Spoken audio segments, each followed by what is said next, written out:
Assalamualaikum semua, apa khabar? Sihat? Dan salam sejahtera, salam keluarga Malaysia. Dan selamat datang ke channel Mystic Horror, di mana pada malam ini aku akan membawakan 3 kisah seram macam biasa.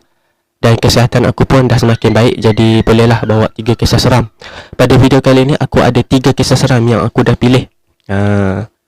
Malam ni kisah kita tentang pengalaman security guard. Kisah yang pertama ni yang kita nak baca ni. Dan yang kedua kisah tentang pengalaman pergi ke masjid. Dia jumpa apa? Nanti kisah kedua nanti baru kita cerita. Dan yang kisah ketiga, kisah tentang hospital. Okay. Agak best lah kisah yang aku dah ambil ni, puas baca. Jadi aku ingin persembahkan kepada anda. Okay, tanpa membuang masa, jom kita tengok kisah kita yang pertama. Kisah kita yang pertama ini diberi tajuk Satu Malam di Kilang. Nama aku Mamat. Aku bekerja sebagai pengawal keselamatan. Sekarang ni aku dah berhenti sebenarnya, dan aku dah masuk dalam PDRM. Jadi kali ni aku akan bercerita tentang kisah pengalaman seram aku. Tapi time ni aku bertugas sebagai pakcik jagalah dekat sebuah kilang dekat area Melaka. Jom, let's go, kita dengar. Lokasi kejadian berlaku dekat kilang dekat area Melaka, pukul 10 malam. Time ni aku baru nak masuk shift. Baru je sampai member dah mekak.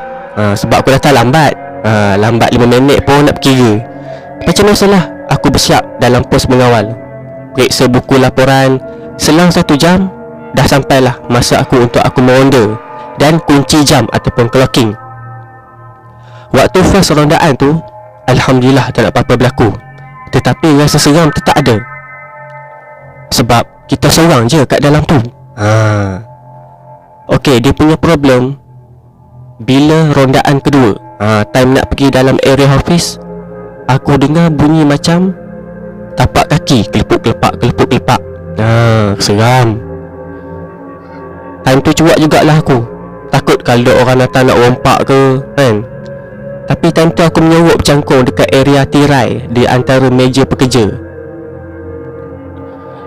Aku agak menasib baik lah. Dalam 5 minit lepas tu, tiada bayang-bayang penyamun pun ataupun orang nak ceroboh. Kalau hantu tu takut, mestilah takut. Tapi lagi takut si penyamun. Perangai jahat manusia ni kadang-kadang lagi teruk daripada hantu jin dan syaitan. Jadi aku pun teruskanlah clocking.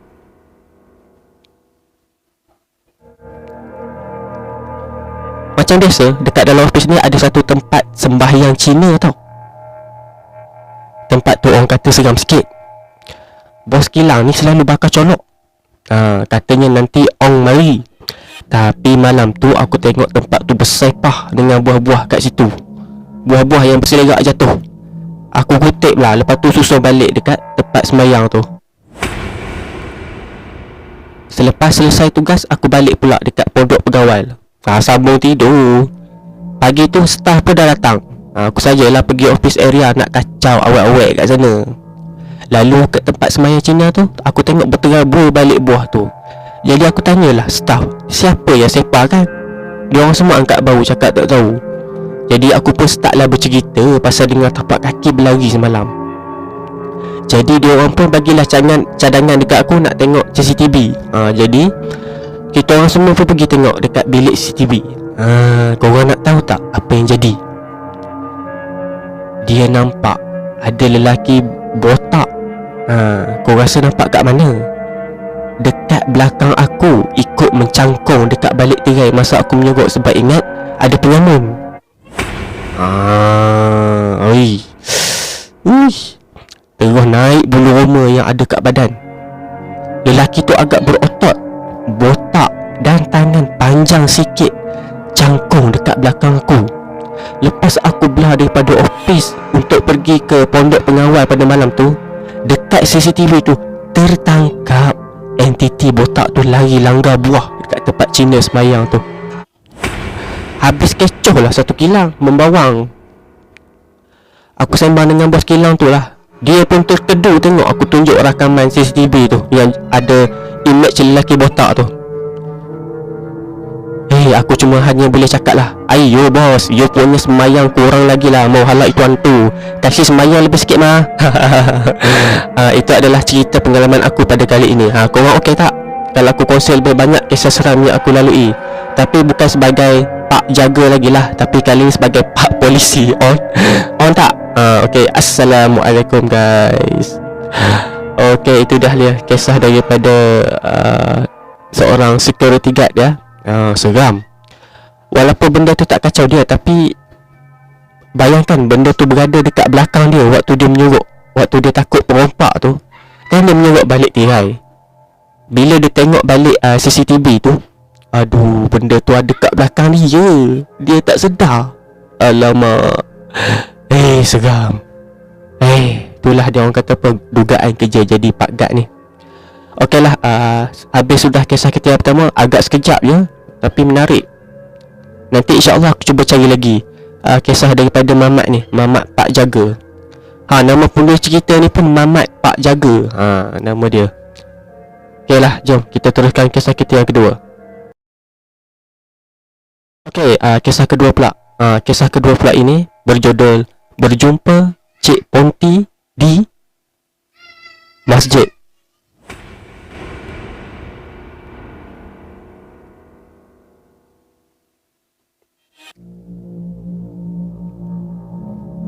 Nama aku Osman. Nama penulis ni Osman Zakaria. Kita panggil dia Osman je lah. Nama aku Osman. Cerita aku ni mungkinlah tak seram sangat, tetapi pengalaman yang berlaku kepada aku sampai sekarang aku masih ingat. Dan tak dinafikan sesuatu yang buruk telah berlaku kepada kita mungkin akan memberi efek kepada kita, tetapi tidak kepada mereka. Kerana perkara mistik tu tak pernah berlaku kepada mereka lagi. Jika perkara mistik tu pernah berlaku kepada mereka, mungkin mereka juga akan dapat efek tu. Okey, kisah seram ni berlaku pada tahun 2013. Time tu aku darjah 5. Cerita dia macam ni. Mak ayah aku adalah ustaz. Mak aku ustazah, ayah aku ustaz. Mak dengan ayah aku ni mengajar dekat sebuah sekolah agama. Sekolah yang mereka mengajar tu adalah sekolah berasrama. Ada pelajar lelaki dan ada pelajar perempuan. Sekolah dan asrama mereka tu berada dalam sebuah kampung. Jadi tempat tinggal kami dekat dengan kawasan sekolah tu. Sekolah mak bapak aku tu ada sebuah masjid.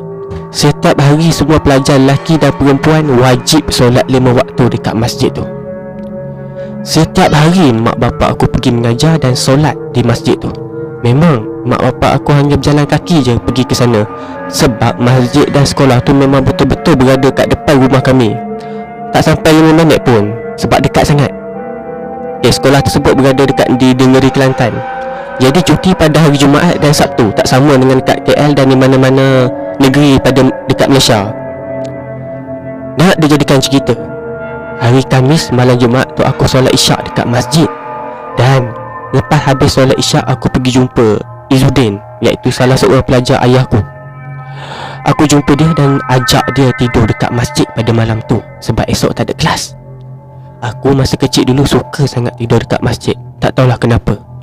Mungkin sebab waktu tu aku masih budak dan rasa seronok tidur kat dalam masjid.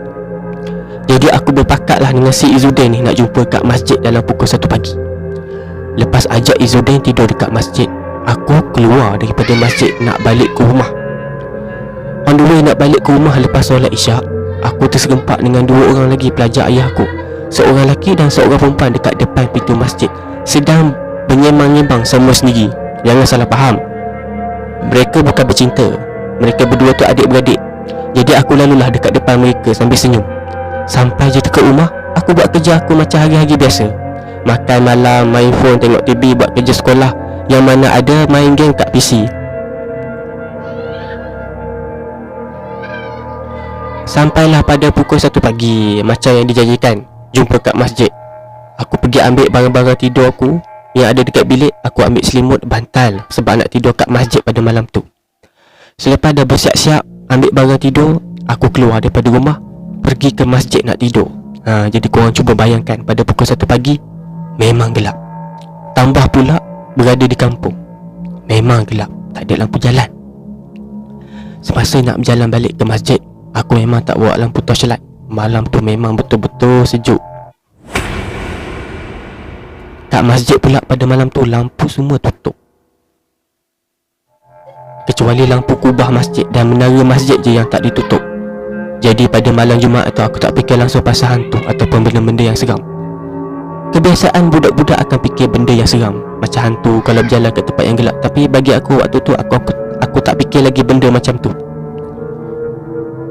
Okey, semasa berjalan menuju ke masjid pada malam tu, aku berjalan sambil pandang ke atas menara masjid, tengok lampu-lampu menara yang menyala. Ketika berjalan sambil tengok lampu menara tu lah, lampu menara yang sedang menyala tu, aku nampak macam ada kepala yang terkeluar. Kepala terkeluar ni maksudnya sedang intai aku tengah berjalan. Macam ada sosok tubuh sedang bersembunyi dekat belakang menara yang tinggi tu, tengah intai aku yang sedang berjalan seorang diri. Tapi aku waktu tu masih lagi tak fikir yang pelik-pelik. Sampailah berjalan, aku tidak lagi fikir yang pelik-pelik, sehinggalah berjalan sampai ke tandas masjid perempuan. Dari rumah sehinggalah sampai di tandas masjid perempuan, aku ketika itu memang hanya tengok je menara masjid, tak pandang ke arah lain. Sehinggalah sampai dekat tandas masjid perempuan, sosok tubuh yang sedang bersembunyi yang aku tengok tadi di belakang menara tinggi masjid tu sedang intai aku, sedang menyintai aku.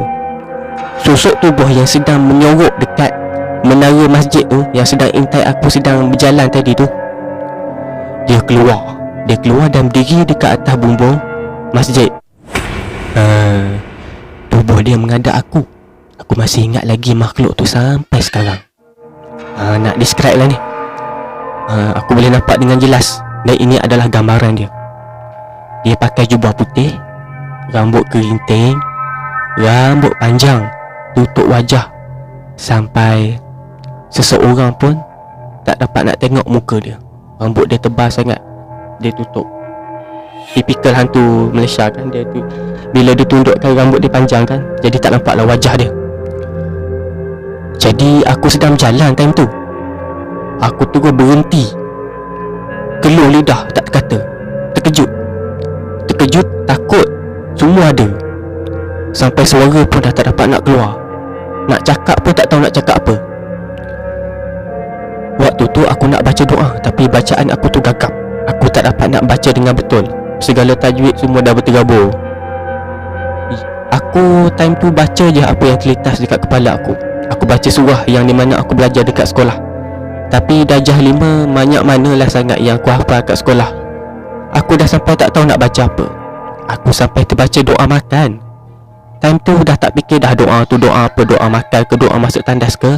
Yang aku ingat pada waktu, asalkan ada ayat-ayat suci yang keluar daripada mulut aku supaya makhluk tu pergi. Dengan ada sedikit kekuatan dan keberanian, aku cuba memberanikan diri pandang ke atas bumbung masjid tadi. Ya Allah, makhluk tu masih ada dan berdiri pandang ke arah aku yang sedang berhenti jalan. Dia merenung. Aku time tu rasa sangat takut, sampai nak berjalan, nak berlari pun dah tak boleh. Sumpah, waktu tu aku memang tak dapat rasa kaki aku sendiri, terlalu kebas. Mungkin sebab kerana terlalu takut dan adrenalin yang sedang mengalir dalam badan aku. Dan aku teruskan lagi baca apa-apa saja yang aku tahu dan hafal, yang mana aku ingatlah. Sekali lagi aku memberanikan diri pandang ke atas bumbung masjid, dan benda tu masih ada dan tak lagi-lagi, dan masih lagi tengok aku. Aku dah tak tahu nak buat apa lagi. Aku nak lari tapi tak dapat, sebab kaki rasa berat nak angkat.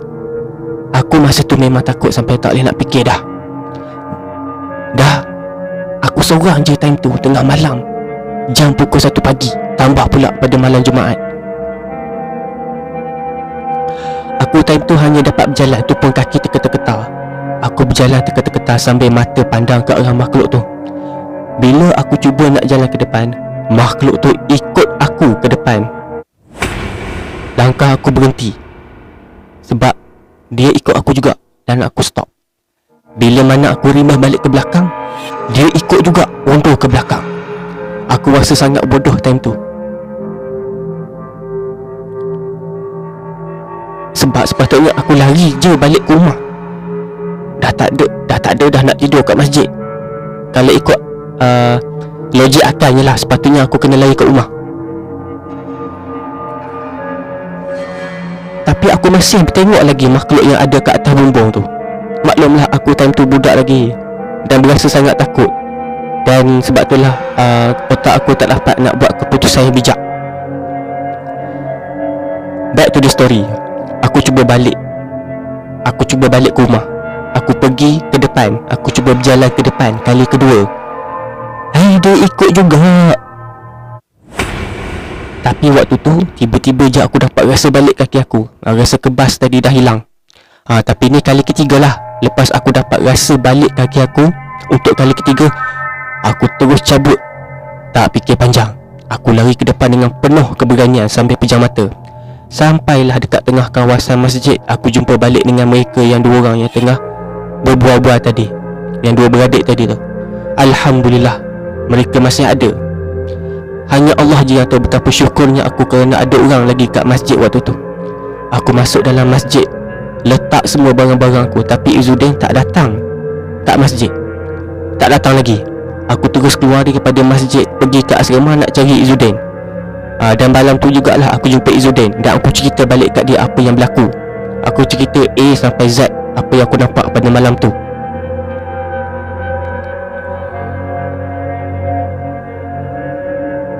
Esoknya aku pergi tengok dekat bumbung masjid. Takut-takut sebenarnya yang aku tengok semalam sebenarnya bukan hantu, tapi ada barang atau kain putih yang tergantung dekat bumbung. Tapi bila aku cek balik, tak ada satu pun benda yang tergantung ataupun benda yang tertinggal. Tak ada objek macam kain atau benda-benda yang menyerupai makhluk alam sebelah. Jadi maknanya benda yang aku nampak pada malam tu memang betul lah.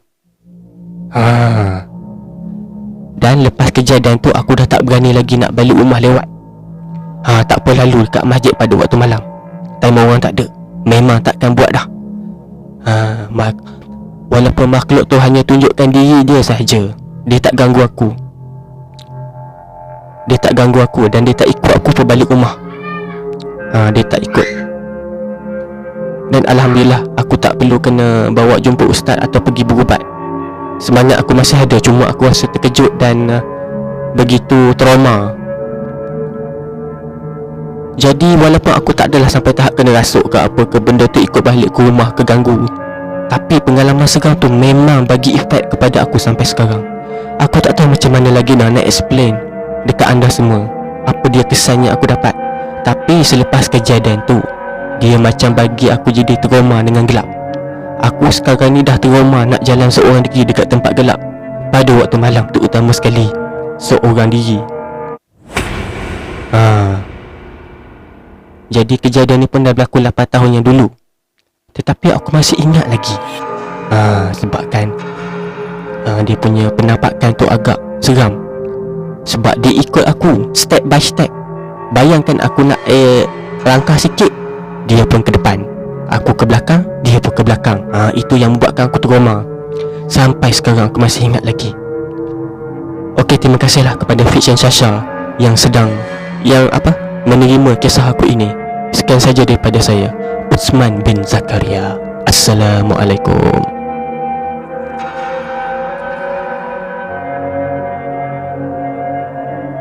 Okey, itu sajalah kisah kita yang kedua. Ui, seram lah kisah dia yang kedua ni. Tak sia-sia aku baca dulu, bagi kat anda dengar. Seram kan? Bayangkan anda nak pergi masjid. Anda berjanji dengan kawan nak pergi masjid. Dan bila anda pergi dekat masjid, kawan anda tak sampai lagi. Bayangkan masjid gelap. Hanya ada lampu dekat menara masjid tu. Menara masjid yang panjang tu kan, yang orang letak speaker azan tu kan. Bayangkan anda berada dekat tempat ni saudara Utsman bin Zakaria ni, tengah berjalan. Bayangkan apa orang kata, bayangkan tengah berjalan tu, tiba-tiba ada kepala sedang intai dekat menara masjid. Lepas tu pula, bila anda nak lari, anda buka langkah, dia pun ikut sedepan. Anda ke belakang, dia pun ikut ke belakang. Berani betul lah saudara kita ni Utsman bin Zakaria. Kuat betul ujian dia. Seram. Yalah, kita teruskan dengan kisah kita yang ketiga. Okey, kisah ketiga pula. Kisah ketiga ini pula ditulis oleh Zil. Kisah ini diberi judul Tingkat 4 Hospital.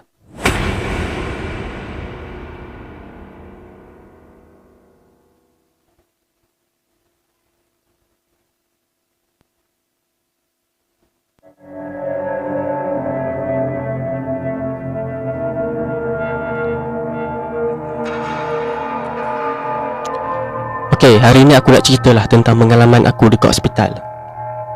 Kisah ni terjadi pada tahun 2011. Time tu saya baru darjah 5. Cerita dia macam ni. Kisah dia bermula bila sepupu saya, nama dia Udin lah, bukan nama sebenar. Sepupu saya ni, Udin ni, dah masuk hospital sebab aksiden. Motosikal yang dibawanya langgar batu dan jatuh, sebenarnya tak teruk mana pun. Tapi waktu tu tak silap masih dalam bulan Syawal. Masa tu raya 4 Syawal. Jadi memang ramailah yang datang melawat.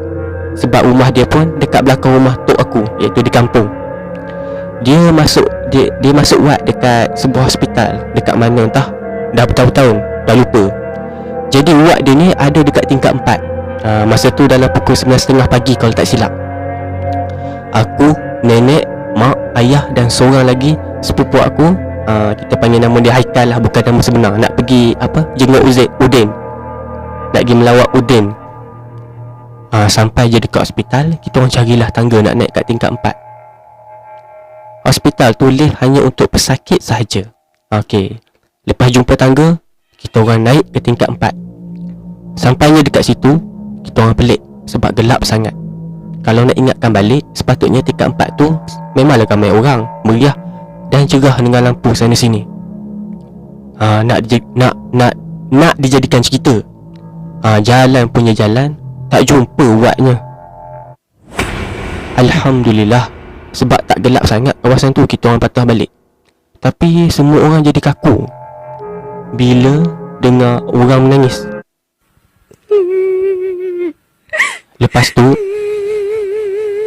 Lepas tu dengar bunyi orang ketuk pintu dekat belakang. Ada orang ketuk pintu kan, menangis. Lepas tu ada orang ketuk pintu. Ayahku yang tadi berada kat belakang dah mula ke depan. Dan tiba-tiba pintu tu terbuka sendiri tanpa angin. Bila tengok kat dalam tu berselerak kata yang tak ada tilang. Aku agak ini mungkin bilik store lah. Tapi kami nampak dekat penjuru bilik tu macam ada perempuan pakai baju kebaya. Okey, jam dah pukul 10 pagi. Dari tadi langit cerah, tiba-tiba jadi mendung. Jadi pintu dekat setiap bilik dekat sekeliling kami tiba-tiba terbuka dengan sendirinya. Dan perempuan tadi makin dekat dengan kami. Tetapi nenek aku macam tak kisah je. Dan tiba-tiba benda tu mengilai. Benda tu mengilai. Dan kata-kata tu pula bergerak dengan sendiri. Jadi mak aku keluarkan telefon nak hubungi Pak Long yang merupakan ayah kepada Udin. Jadi Pak Long kata cuba buka suara telefon. Orang kata apa? Buka speaker, loudspeaker. Kan kita call orang kan kita boleh buka loudspeaker kan. Jadi Pak Long kata buka suara, buka loudspeaker. Jadi sambil call tu Pak Long suruh kuatkan loudspeaker. Jadi Pak Long bacalah ayat pelindung diri dan baca surah. Tapi aku tak ingatlah surah apa yang Pak Long aku baca. Dan wajah perempuan tadi tiba-tiba pecah. Dan suara mengilai tadi dah mula hilang.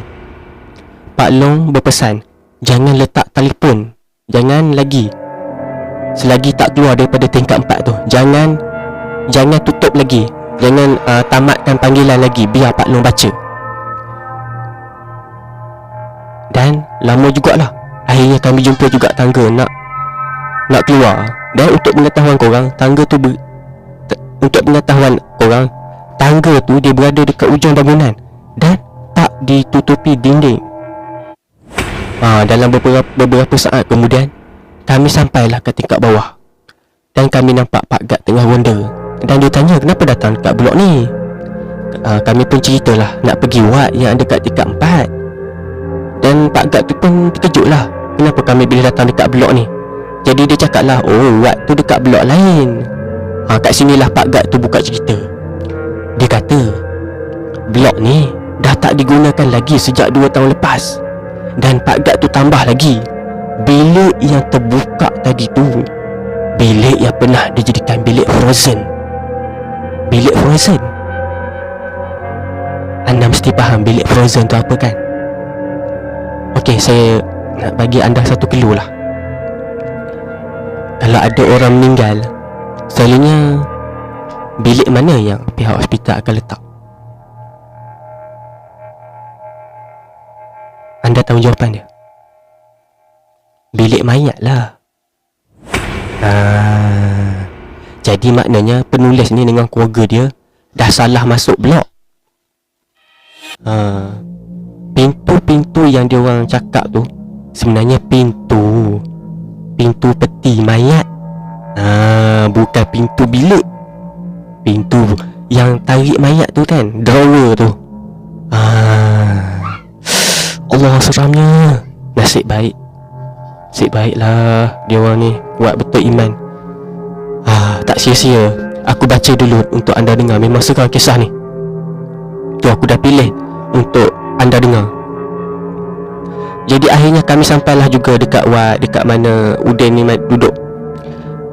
Jadi bila dah sampai dekat wad yang kami cari tadi tu, wad di mana sepupu aku si Uden ni terlantar. Jadi si sepupu aku yang seorang lagi tu yang bernama Syahikal, dia ceritalah daripada A sampai Z, naik tangga, turun tangga, dia ceritalah A sampai Z kat Udin tu. Dan Pak Long pula cakap, Pak Long pun buka cerita, malam semalam dia pun alami perkara yang sama seorang diri. Tapi gangguan dia tak macam kami. Maksud saya Pak Long tu, dia punya semangat tak macam kami. Kami lemah semangat.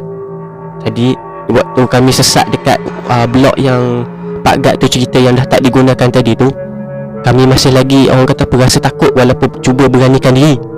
Tapi Pak Long kami ni, dia memang kuat agama.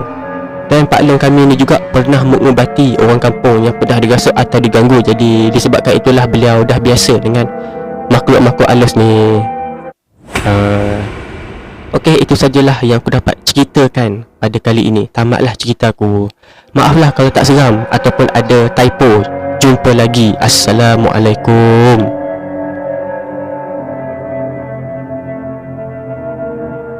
Okey, itu sajalah kisah yang terakhir untuk pada video kali ini. Dan aku minta maaf lah kalau kisah tersebut terlalu pendek dan tak panjang. Dan sebenarnya kisah ni seram walaupun pendek. Sebab tu aku dah pilih untuk anda baca. Okey, cara saya pilih cerita ni sebenarnya dekat Fiction Shasha ni dia ada satu rating tau. Dan aku tengok cerita tu kalau rating dia 5 bintang atau 4 bintang, dan itu menunjukkan bahawa kisah itu sangat diminati oleh peminat. Jadi aku pilih yang ada 5 bintang punya rating. Kalau 3 bintang atau 2 bintang, dan aku dapat agak kisah tu mesti tak menarik ataupun kurang seram lah. Tapi kisah yang aku ambil ni memang betul-betul seram. Ketiga-tiga kisah. Mula-mula kisah Pak Gad tadi tu, yang apa, Pak Mat si tukang jaga tu kan. Seram. Dan yang kisah kedua pula, kisah tentang jumpa Cik Ponti dekat masjid. Tu pun seram juga. Memang dia tak ganggu, dia tak menilai, tapi masih rasa seram. Disebabkan dia ikut kita. Kita reverse, kita dah jalan ke depan, dia ikut ke belakang. Kita jalan ke depan, dia ikut ke belakang. Seram. Dan yang kisah ketiga ni pula lagi seram. Nak cari wad, sepupu dia masuk wad, Zil ni, orang yang tulis cerita ni. Dia dengan family dia nak cari wad, si Udan ni masuk. Dia orang pun naik dekat satu tingkat ni. Pelik, macam tak meriah, macam suram.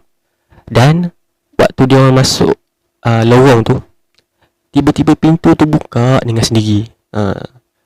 Dan yang paling seram tu waktu dia orang nampak macam ada perempuan pakai baju kebaya.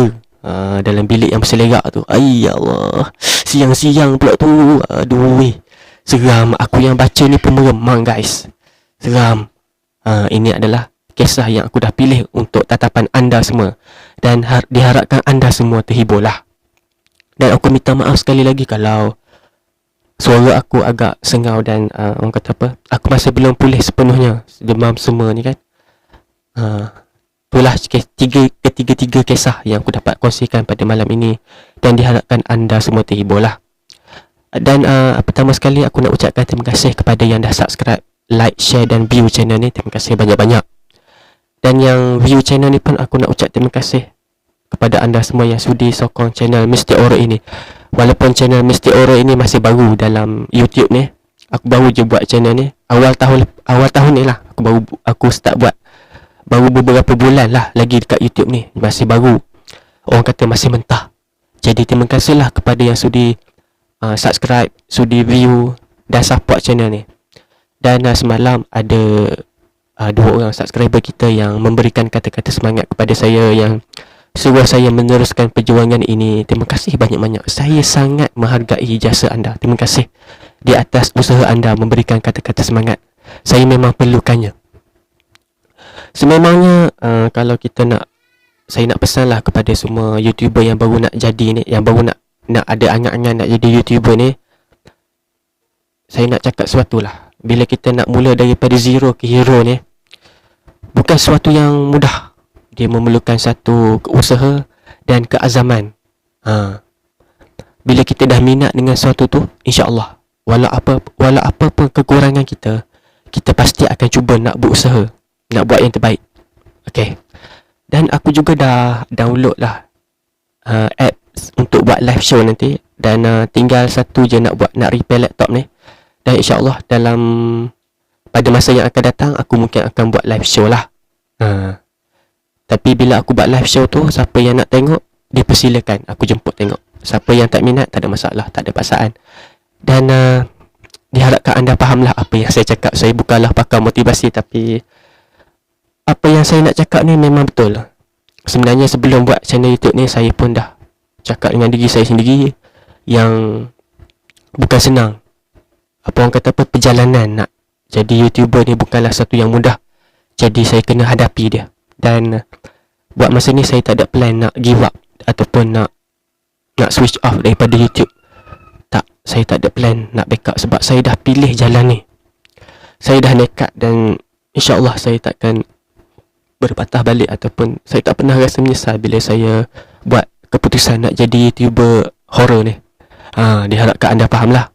Okeylah, celoteh. Okey, sekian saja pada malam ini. Assalamualaikum.